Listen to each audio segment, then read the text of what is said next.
How would you feel if you woke up in a strange hotel room? If the telephone operator, the bellboy, called you by a strange name?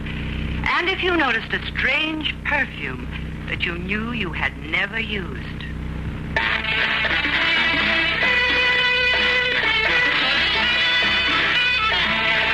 Theater 5 presents The Lesson.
It was, or how long I'd been here, or how I'd gotten here,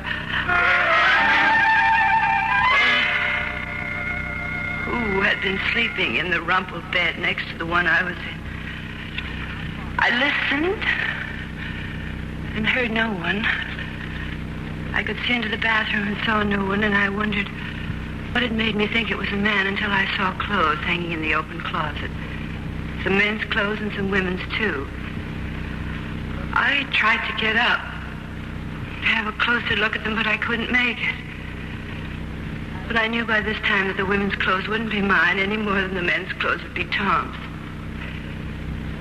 Tom?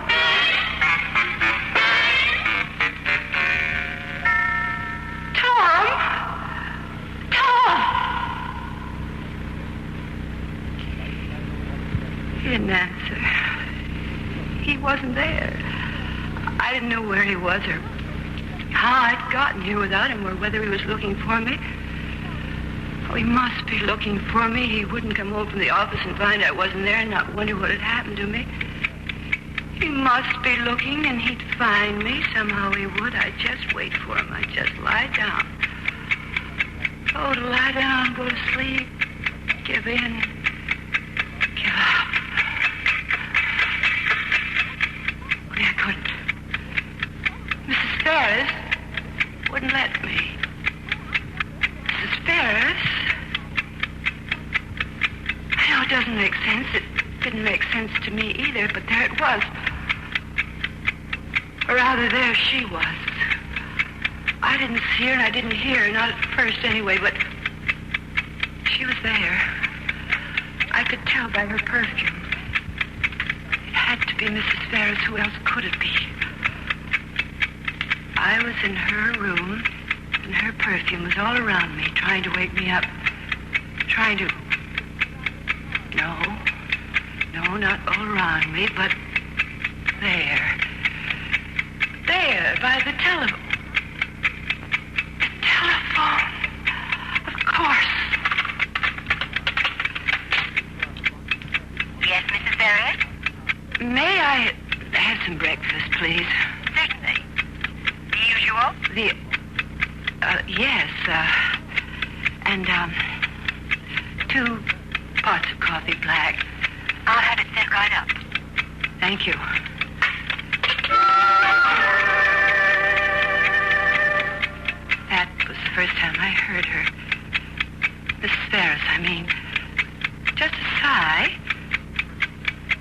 from I don't know where, but so close it could have come from me.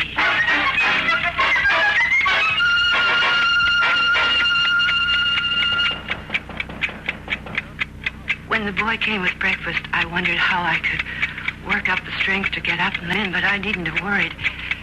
He didn't even wait for me to answer his knock. He came right in. That didn't frighten me, but the thought that came with it did. Maybe I was bedfast.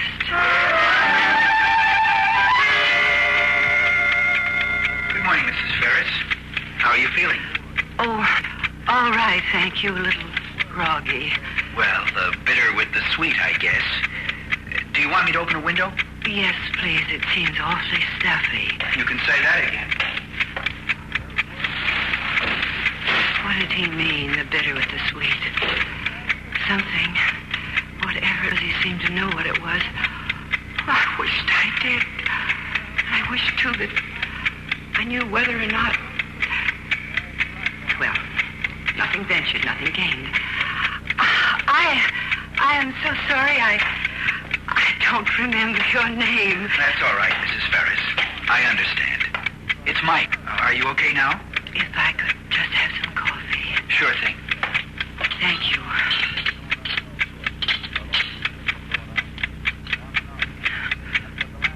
Oh.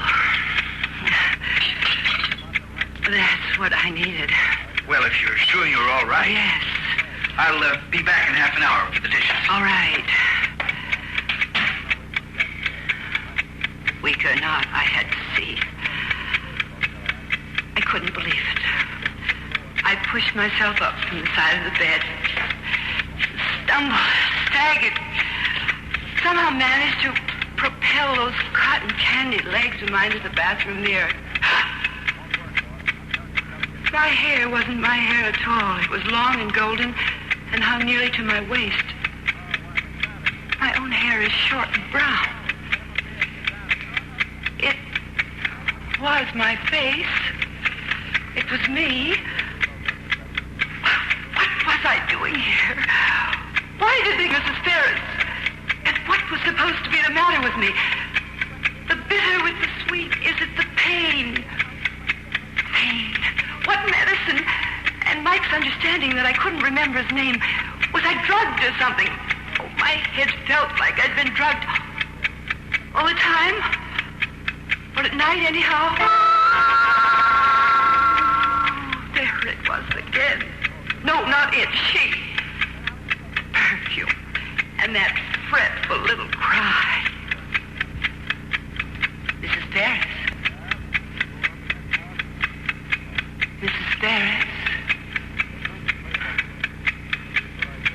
There was only the perfume.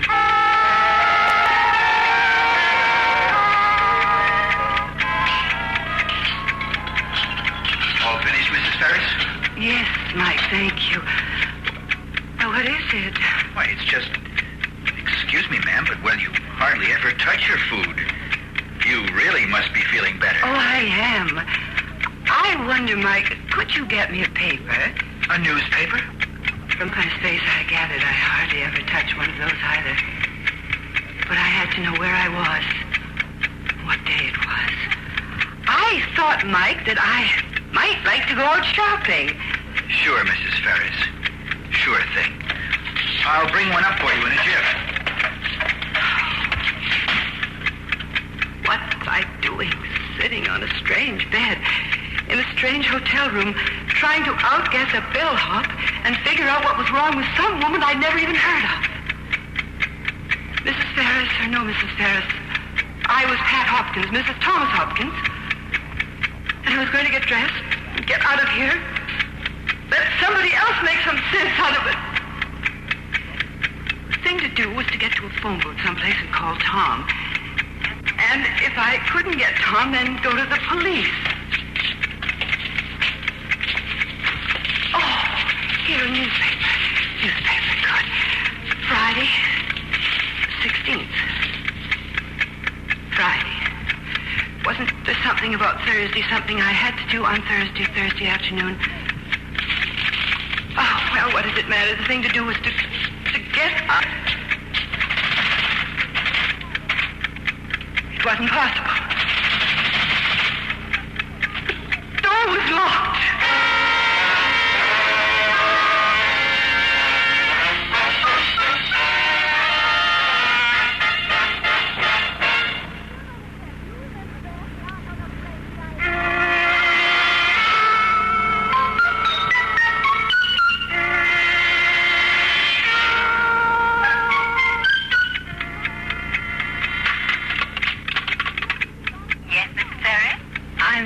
Bother you, but my door seems to be locked. Can you send somebody up, please? Why, Mrs. Ferris? Just as soon as possible. Thank you. But nobody came. There were 10 minutes and tried again. Operator, nobody came. Why, I'm sorry, Mrs. Ferris. I'll send somebody up just as soon as possible. This time I knew nobody would come. Hotels don't send somebody up to unlock a door as soon as possible. They send them right now. I was being kept a prisoner. Why, Mrs. Ferris, why? But she was no help to me. Maybe she didn't know either. I don't know when I started wondering if I'd lost my mind, maybe along about then. Nothing else made any sense. And I felt so tired, too tired to think. It was all too much. Oh, there was that ticking again. How could I fight when I didn't know what I was fighting or why I was there or what I was supposed to do? How could I help myself or even Mrs. Ferris, whoever she was? Is that it, Mrs. Ferris? Am I supposed to help you? But how? How can I do anything locked in here like this?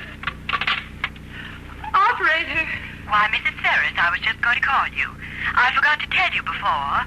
Mr. Ferris left word he'd be back before noon. But the door. He should be along any minute now. That's right again. And the perfume stronger than before. No. Something more than perfume. A musky something. Fear. Why, Mrs. Ferris, why fear? What is your husband going to do to you? Why are you afraid of him? What is he going to do to me? Mrs. Ferris, you've got to help me. I'm the one he's going to find here. And I don't know anything about him or what's between you. Dear heaven, I don't even know his name.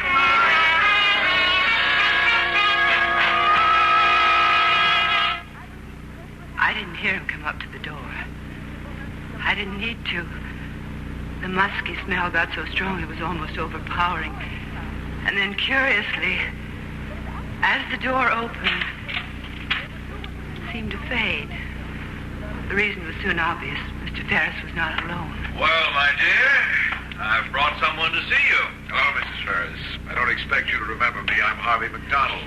Oh, yes, how nice. You're looking very well. It's amazing, isn't it? How well she does look. Now, if I could only get her over this despondency. It's the medicine that does it, of course. Medicine? Well, can't you? I've been through all that with the doc. Take away the drugs and the pain is unbearable. So, 6 of one and half a dozen the other. But I keep a careful watch on her. Afraid if I leave her alone too long. Well, you know what I mean. Yes, of course. What a pity. Yes. Well, now, if you'd like to take a look... My husband, so-called, this guy was deaf and dumb. To talk about me the way he did right in front of me. And his friend, too. Or maybe everybody thought I was so dopey from the drugs I didn't hear anything unless it was spoken right in front of my face. Well, maybe the real Mrs. Ferris was doped, but I wasn't. And maybe she had some terrible pain, but I didn't. Only I didn't think she had either. I had a hunch she'd been given those drugs forcibly. Otherwise, why would she be so frightened of him? And it would make a perfect setup, wouldn't it, if he wanted to kill her? Everybody would think she had committed suicide because she was so despondent. He could just shove her out a window and then...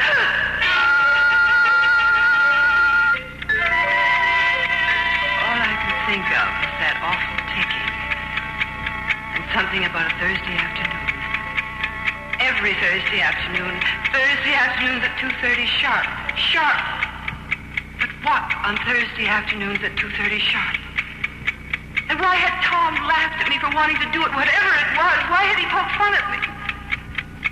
And why did it all have to happen to me now here? If Mrs. Ferris had to be helped by somebody, why was the somebody me? How could I possibly do to help her? I was stronger than she was, but I wasn't that strong. Not strong enough to be any match for a man. A match for a man. A match for a man. Any man. Don't laugh at me, Tom. It isn't funny. There might be a time when it wouldn't be funny. Lots of things can happen, even in a nice suburban neighborhood. You aren't safe anywhere on the streets anymore. Oh, Mrs. Ferris, I'm trying. If I could just think. If your perfume could think. But there wasn't any more time to think. Mr. Ferris came back, smiling. He never stopped smiling. He smiled through it all. Even while he told me why he had to drug me. And why now he had to kill me. Something about money, but I hardly heard him. I was still trying to think.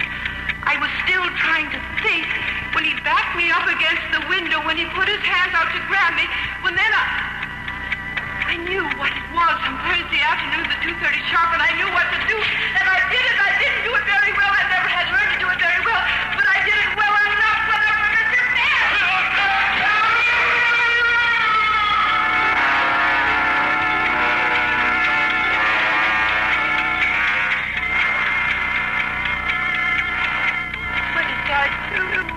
What did I...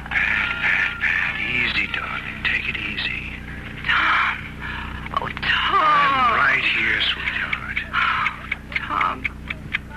Tom, where am I? Right where I told you you'd end up.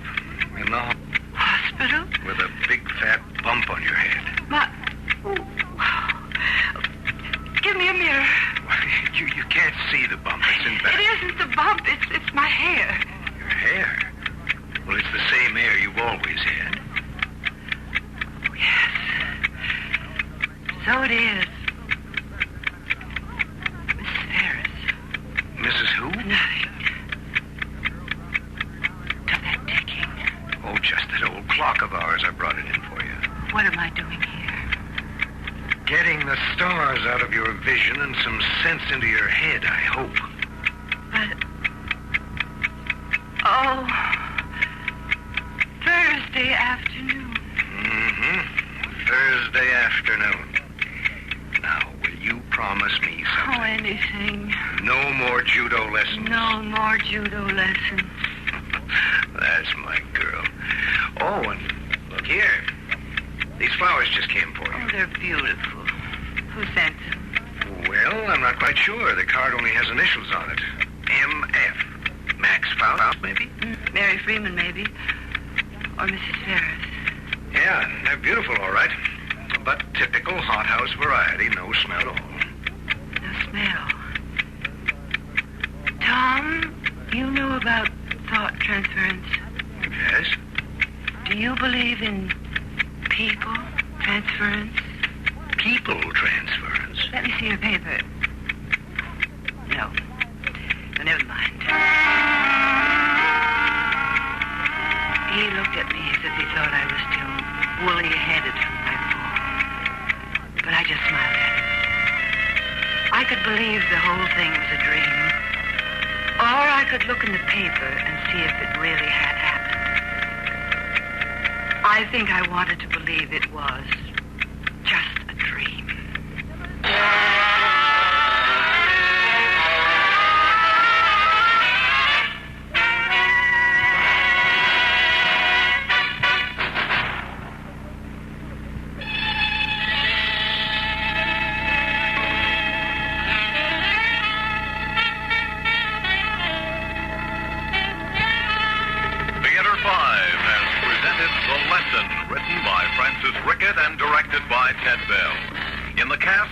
Grace Matthews, Peter Fernandez, Court Benson, Sylvia Lee, William Griffiths, and George Petrie.